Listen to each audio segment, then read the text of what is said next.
കൂട്ടുകാർക്ക് നല്ലൊരു ദിവസം ആശംസിച്ചാണ് മാമ്പഴത്തിന്റെ പുതിയ വീഡിയോയിലേക്ക് സ്വാഗതം. നമുക്ക് നേരെ ഗൗതമിന്റെ അളകനന്ദയുടെ ഒക്കെ ഇന്നത്തെ ഒരു അടിപൊളി വിശേഷത്തിലേക്ക് പോയാലോ. രാവിലെ ഞാൻ പ്രമോ വിശേഷം കൂടെ ഉൾപ്പെടുത്തി ഇട്ടിട്ടുണ്ടായിരുന്നു കേട്ടോ. അപ്പൊ ഞാൻ പറഞ്ഞിട്ടുണ്ടായിരുന്നു ഫുൾ വിശേഷം വരുമ്പോ അത് അപ്ലോഡ് ചെയ്യാന്ന് കേട്ടോ.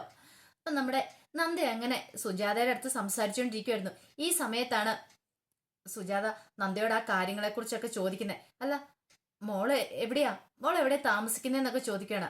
അത് പിന്നെ ഞാൻ ആ ഇന്ദീവരം ഉണ്ടല്ലോ, ഇന്ദീവരം കേട്ടതും സുജാത ഒന്ന് ഞെട്ടി. ഇന്ദീവരവോ? ഇന്ദീവരത്തിലാണോന്ന് ചോദിക്കണം. അല്ല ആന്റി, ആ ഇന്ദീവരത്തിന്റെ അടുത്ത റിസോർട്ടില്ലേ, അവിടെയാന്ന് പറഞ്ഞു. ഓ അങ്ങനെ. അപ്പോഴാണ് സുജാതയ്ക്ക് ശ്വാസം നേരെ വീണേ. അത് പ്രത്യേകം നന്ദ ശ്രദ്ധിച്ചു. ഇന്ദീവരം എന്ന പേര് കേട്ട് കഴിഞ്ഞപ്പോ ആന്റിയിലുണ്ടായ ഒരു ഞെട്ടല്. അല്ല മോളെ ബാ, അകത്തേക്ക് വരാൻ പറഞ്ഞേ. ഇല്ല ആന്റി, എനിക്ക് പോയിട്ട് അല്പം ധൃതി ഉണ്ടെന്ന് പറയാണ്. അല്ല, ഗാഥ എന്തിനാ പഠിക്കണേന്ന് ചോദിക്കുക. അവള് പി ജിക്കാ പഠിക്കണേ. അവള് എന്നും പോയി വരുവാ. ഇനി അവൾക്ക് പോകുന്ന വഴിക്കാണെങ്കിലും നല്ല ടെൻഷൻ ഉണ്ട് മോളെ. ഞാൻ ബാലാജിയുടെ ആൾക്കാര് എന്തൊക്കെ ചെയ്യുന്നു പറയാൻ പറ്റില്ല. അവളാണല്ലോ ഒന്നാം സാക്ഷി. അതിന്റെ പേരില് എന്റെ മോളെ ഉപദ്രവിക്കാനായിട്ട് അയാൾ പലവട്ടം ശ്രമിച്ചിട്ടുണ്ടെന്ന് പറയാം. നന്ദ പറഞ്ഞു. ആന്റി അതൊന്നും ഓർത്ത് വിഷമിക്കണ്ട കേട്ടോ. അല്ല, ആന്റി ഒറ്റയ്ക്കാണ് ഇവിടെ താമസിക്കുന്നത്, ആന്റിയും ഗാഥയും? അതെ. ആന്റിക്ക് ജോലി എന്താന്ന് ചോദിക്കണം. എനിക്ക് കുറച്ച് തയ്യലൊക്കെ ഉണ്ട്, അതോടൊപ്പം തന്നെ ഈ ആടിനെയൊക്കെ ഉണ്ടല്ലേ, ഇതിനെയൊക്കെ വളർത്തി അങ്ങനെ അലയില്ലാതെ മുന്നോട്ട് പോവാ. അല്ല, ഗാഥയുടെ അച്ഛൻ എന്ത് ചെയ്യുന്ന ചോദിക്കണം. അച്ഛൻ എന്ന് പറഞ്ഞിട്ട് ഒരു നിമിഷം ഒന്നും മിണ്ടാ നിൽക്കുക. അച്ഛൻ മരിച്ചു പോയി നിൽക്കുകയാണ്. അല്ല, മരിച്ചു പോയില്ല എന്ന് പറയണ. എനിക്ക് ഭർത്താവുണ്ട് പക്ഷേ എന്ന് പറഞ്ഞിട്ട് നിർത്തി.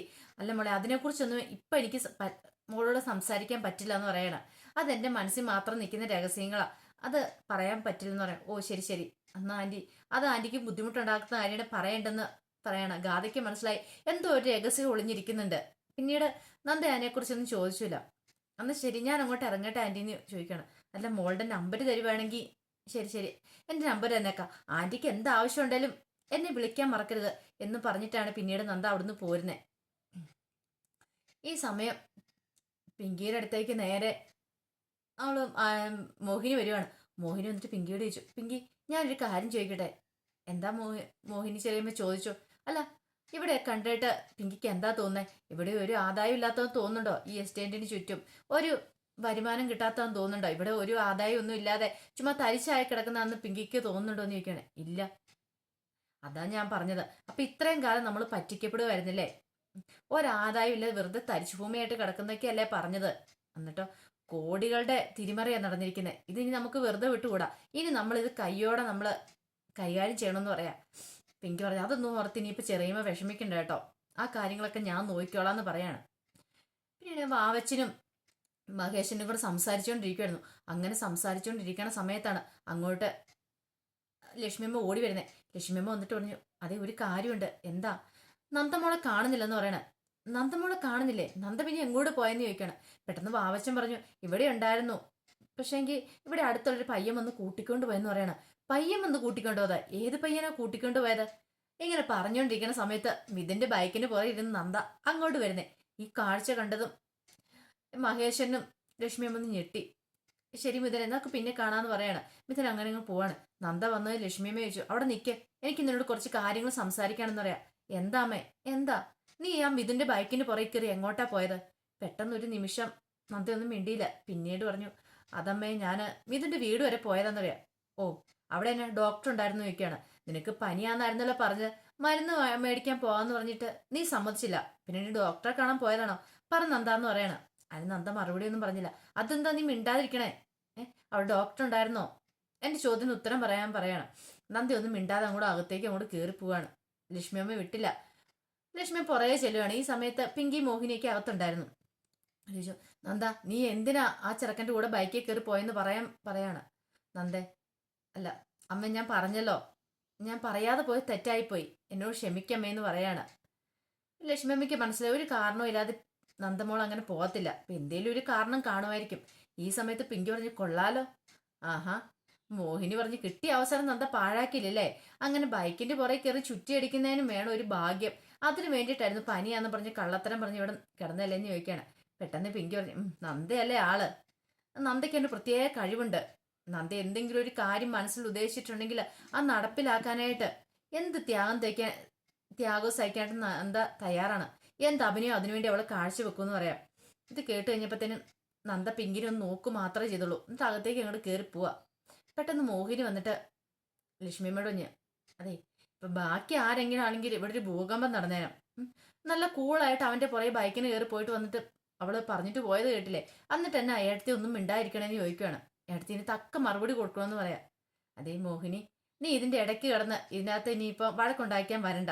എനിക്ക് എന്റെ നന്ദേനും വിശ്വാസമാണ്. നീ കൂടുതലൊന്നും പറയാതെ പോവാൻ നോക്കിയേ എന്ന് പറയാണ്. മോഹിനി ആകെപ്പാടെ നാണം കിട്ടും. ഓ ഇനിയിപ്പം ഞാൻ എന്തെങ്കിലും പറഞ്ഞാലായിരിക്കും കുഴപ്പം, ഞാനൊന്നും പറയാൻ വരുന്നില്ലേ എന്ന് പറഞ്ഞിട്ട് അങ്ങോട്ട് കയറി പോവാണ്. പിന്നീട് കാണിക്കുന്ന വൈകുന്നേരം ആയി കഴിഞ്ഞപ്പോഴത്തേനും മഹേശൻ ആകപ്പാ ടെൻഷൻ. മഹേശൻ ഇങ്ങനെ നിൽക്കുവാണ്. മഹേശന്റെ അടുത്തേക്ക് വാവച്ചൻ വന്നു. വാവച്ചനോട് പറഞ്ഞു, ഓഹ് എൻ്റെ ദൈവം, എൻ്റെ കാലിനൊക്കെ വേദന അറിയാവോ? ഞാൻ എസ്റ്റേറ്റ് കാണാൻ വരുന്നില്ല. അവറ്റകൾ സംഭവിച്ചോ?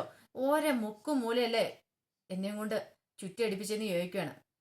അല്ല വാവച്ച, എത്രയും പെട്ടെന്ന് ഇവിടുന്ന് പോയേ പറ്റുള്ളൂ. ഇനി ഇവിടെ നിൽക്കുന്ന ഓരോ നിമിഷം അപകടകരമാണെന്ന് പറയണം. വാവച്ചമ്മന് ശരിയാ, സാറ് പറഞ്ഞ് എത്രയും പെട്ടെന്ന് നിങ്ങൾ ഈ ചെമ്പമ്മേട് കടന്നോളാൻ പറയാണ്. പക്ഷെ അതിന് അവറ്റകൾ സമ്മതിക്കണ്ട, എന്തൊക്കെയോ കണ്ടുപിടിച്ചിട്ട് വരുന്നുള്ളതെന്ന് പറഞ്ഞാൽ ഇവിടെ നിൽക്കണേന്ന് പറയാണ്. അല്ലെങ്ങനെ നിനക്കും ഇതിനകത്ത് പങ്കുണ്ടല്ലോ. നിന്നോട് ആരാ പറഞ്ഞു ഇവിടുത്തെ ഈ സ്ഥലങ്ങളെ കുറിച്ചൊക്കെ? അതുകൊണ്ടല്ലേ ഇവറ്റകളല്ലേ ഇവിടെ കിടന്ന് ഈ ചുറ്റി അടിക്കുന്നതെന്ന് ചോദിക്കുക. ആവശ്യം പറഞ്ഞു, ഞാൻ കാണിച്ചാൽ എന്താ സാറേ തെറ്റ്? എന്നോട് ചോദിച്ചപ്പോൾ ഞാൻ അതിന് മറുപടി പറഞ്ഞു. അത്രയല്ലേളും ചോദിക്കുവാണ്. ഒരു വസ്തി ഇവറ്റകള് എങ്ങാനും ഇനി ഇപ്പം നാളെ ഇവിടെയും വേറെ സ്ഥലങ്ങൾ ചുറ്റിയടിച്ച് കാണണമെന്ന് പറഞ്ഞ് പുറത്തിറങ്ങിയിട്ടുണ്ട്. പാവച്ച നിനക്കറിയാലോ ഇനി സംഭവിക്കാൻ പോകുന്ന എന്താന്ന്. നീയും കൂടി ഇതിനകത്ത് പ്രതിയാ. എന്തെങ്കിലും കള്ളത്തരങ്ങളൊക്കെ കണ്ടുപിടിച്ചിട്ടുണ്ടെങ്കിൽ നിനക്കും ഇതിനകത്ത് പങ്കുണ്ടെന്ന് പറയാം. ആ തേക്കൊക്കെ നീയല്ലേ വെട്ടി വിറ്റത്? അതിന്റെ വല്ല ആവശ്യമുണ്ടോ? അത് മൊത്തം വെട്ടി വെളുപ്പിച്ചില്ലേന്ന് ചോദിക്കുകയാണ്. അല്ല അത് പിന്നെ നീ കൂടുതലൊന്നും പറയണ്ട, പറഞ്ഞു കേട്ടല്ലോ എന്ന് പറയാണ്. ഇനിയിപ്പോ അവറ്റകൾ ഇനി എന്തെങ്കിലും അന്വേഷിച്ചിറങ്ങിയിട്ടുണ്ടെങ്കിൽ ഒരു കള്ളമല്ല പൊളിയാൻ പോകുന്നത്, 2 കള്ളമാണ് പൊളിയാൻ പോകുന്നു പറയാണ്. അപ്പൊ ആവശ്യമുണ്ട്. ശരിയാ സാറേ, അപ്പൊ ഇനി എന്ത് ചെയ്യും? ഒരു കാര്യം ചെയ്യാം, ആ ബാലാജി ആളൊരു പെശകാണ്, അവൻ നാളെ ഇങ്ങോട്ട് വരുന്നുണ്ട്. അപ്പൊ എത്രയും പെട്ടെന്ന് ഇവിടെ രക്ഷപ്പെടണം എന്നൊക്കെ പറഞ്ഞുകൊണ്ട് ഇവറ്റകളെയും കുട്ടി ഇന്ന് തന്നെ പുറപ്പെടണമെന്ന് പറയാ ഇവിടുന്ന്. അത് ശരിയാ, അതൊരു നല്ല ഐഡിയ സാറേ എന്ന് പറയാണ്. അങ്ങനെ മഹേശ്വരൻ ആ തീരുമാനം എടുത്തിട്ടാണ് പിന്നീട് അകത്തേക്ക് കയറി പോകുന്നത്. ഈ സമയം കാണിക്കുന്നത് ബാലാജിയുടെ അടുത്തേക്ക് ഒരാൾ വരുവാണ്. അയാൾ വന്നിട്ട് ബാലാജിയോട് പറഞ്ഞു, നമസ്കാരം സാർ എന്നൊക്കെ പറഞ്ഞു. ആ നമസ്കാരം, വാ ഇരിക്കാനൊക്കെ പറയുന്നുണ്ട്. അല്ല എന്താ വേണ്ടത്? അയാളെ മുൻപ് പരിചയമുണ്ട്. അല്ല എൻ്റെ പ്രശ്നം എന്നാന്ന് ചോദിക്കണം. ആ സാറേ, എന്നെ ഒന്ന് സഹായിക്കണം എന്ന് പറയാ. എങ്ങനെ സഹായിക്കണം? എൻ്റെ ഒരു അനിയനുണ്ട്, അവന് ഞാനാണ് ബിസിനസ് ഒക്കെ പഠിപ്പിച്ചു കൊടുത്തത്. ഇപ്പോഴാണെങ്കിലോ ആ ബിസിനസ് മൊത്തം അവന് കൈയടക്കി വെച്ചേക്കുക എന്ന് പറയണം. തമിഴ്നാട്ടിൽ നിന്ന് വരുന്ന അയാള്, അതുകൊണ്ട് അവനിട്ട് എനിക്കൊരു പണി കൊടുക്കണം. അതാന്ന് പറയാം. പണിയാണോ? അതൊക്കെ ഓക്കെ, പക്ഷെ വെറുതെ പണി കൊടുത്താൽ പോരാ, അവനെ അങ്ങ് ഇല്ലാതാക്കണം എന്ന് പറയാം. അതാണോ? ഇല്ലാതാക്കണമെങ്കിൽ ഇച്ചൊരു റേറ്റ് കൂടും, 10 ലക്ഷം രൂപ സമ്മതമാണോന്ന് ചോദിക്കും. അതൊക്കെ സമ്മതം സാറേ, 10 ലക്ഷമെങ്കിൽ 10 ലക്ഷം എന്നും പറഞ്ഞുകൊണ്ട് ഒരു 5 ലക്ഷം രൂപ അഡ്വാൻസ് എടുത്തങ്ങ് വെക്കുവാണ് കയ്യോടുകൂടി. ഇതേ 5 ലക്ഷം രൂപ അഡ്വാൻസ് ഉണ്ട് കേട്ടോ, ഇതങ്ങ് വെച്ചോ, ബാക്കി കാര്യങ്ങൾ തീർന്നു കഴിയുമ്പോൾ സാറ് വിളിച്ചാൽ മതി, ആ സമയത്ത് ഞാൻ ഇങ്ങോട്ട് എത്തിക്കോളാം എന്ന് പറയുകയാണ്. അങ്ങനെ ഓക്കെ പറഞ്ഞ് പുള്ളിക്കാരൻ പോവാ. ഈ സമയത്ത് അയാൾ വന്നിട്ട് അതേ വക്കീല് കാണാൻ വന്നിട്ടുണ്ടോ, വക്കീലിനോട് കയറി വരാൻ പറ ചന്ദ്ര എന്ന് പറയണം.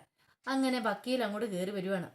വക്കീൽ കയറി വന്ന് വെച്ച്, ഭയങ്കര ഇപ്പം കാര്യമാണെന്ന് തോന്നില്ല, ഓരോരുത്തർ തമിഴ്നാട്ടിൽ നിന്നൊക്കെ വരുന്നുണ്ടല്ലോ എന്ന് പറയണം. അതെ അതെ, തമിഴ്നാട്ടിൽ നിന്ന് മാത്രമല്ല ആന്ധ്രയിൽ നിന്നും അവിടുന്ന് ഇവിടുന്ന് ഒക്കെ വരുന്നുണ്ടെന്ന് പറയാം. എന്നെക്കുറിച്ച് അറിഞ്ഞു കേട്ട് വരുന്നതെന്ന് പറയണം. ഒക്കെ ശരി തന്നെ, പക്ഷെ ഒരു കാര്യമുണ്ട്, ആ ഗാഥയുടെ കാര്യത്തിൽ എന്ത് തീരുമാനിച്ചെന്ന് ചോദിക്കാം. വല്ല തീരുമാനമായോ? അവളുടെ മനസ്സ് മാറ്റിയെന്ന് ചോദിക്കണം. അത് നടന്നിട്ടില്ല. ദേ ഒരു കാര്യം ഞാൻ പറഞ്ഞേക്കാം, ഇനി അധിക ദിവസങ്ങളില്ല. അവള് പോയി മൊഴി കൊടുത്തിട്ടുണ്ടെങ്കിലുണ്ടല്ലോ, ബാലാജീവിന്റെ അകത്താ. നാട്ടുകാർ പോലും ആരും കൂടെ നിൽക്കത്തില്ല, എല്ലാരും പറഞ്ഞ് നിങ്ങളെ തൂക്കിക്കൊല്ലണം എന്ന് പറയുള്ളൂ. ഒരു തെരുവ് ബാലികയെ അമ്മാതിരി കാണിച്ചിട്ടുണ്ടെങ്കിൽ പിന്നെ നിങ്ങളെ തൂക്കിക്കൊല്ലാനുള്ള വിധിയേ വരുള്ളൂ. അങ്ങനെ വിധി വന്നാൽ എനിക്ക് പോലും നാണക്കേടാന്ന് പറയാ. നിങ്ങളുടെ വക്കീലാണല്ലോ ഞാൻ. ഓ എൻ്റെ ഇനിയിപ്പോൾ എന്ത് ചെയ്യും? എന്ത് ചെയ്യണമെന്ന് നിങ്ങൾ തന്നെ തീരുമാനിച്ചോ. അവള് ഒരു കാരണവശാലും മൊഴി പറയാനായിട്ട് കോടതി ഹാജരാവരുത്. അത് മാത്രമേ നിങ്ങൾക്ക് ചെയ്യാൻ പറ്റുന്ന, അല്ല സാക്ഷി പറയാൻ വേണ്ടിയിട്ട് അത് മാത്രമാണ് നിങ്ങൾക്ക് ചെയ്യാൻ പറ്റുന്ന ഏറ്റവും വലിയ കാര്യം. അങ്ങനെ വരാതിരിക്കുവാണെങ്കിൽ നമുക്ക് ഈ കേസ് വിജയിക്കാൻ പറ്റുമെന്ന് പറയാം. ശരി ശരി, അത് ഞാൻ നോക്കിക്കോളാം എന്ന് പറയാം. അപ്പോഴാണ് അയാളുടെ കൂട്ടാളി വന്നിട്ടുണ്ട്. അതേ ആ പെണ്ണുണ്ടല്ലോ സാറുമായിട്ട് ഏറ്റുമുട്ടിയ പെണ്ണ്, അവൾ എവിടെയാണ് താമസിക്കുന്നതെന്നും അവൾ ആരെന്ന് കണ്ടുപിടിച്ചെന്ന് പറയാം. ആരുടെ അവളെന്ന് ചോദിക്കുകയാണ്. അവൾ ആ ACPയുടെ ഭാര്യയാണ്.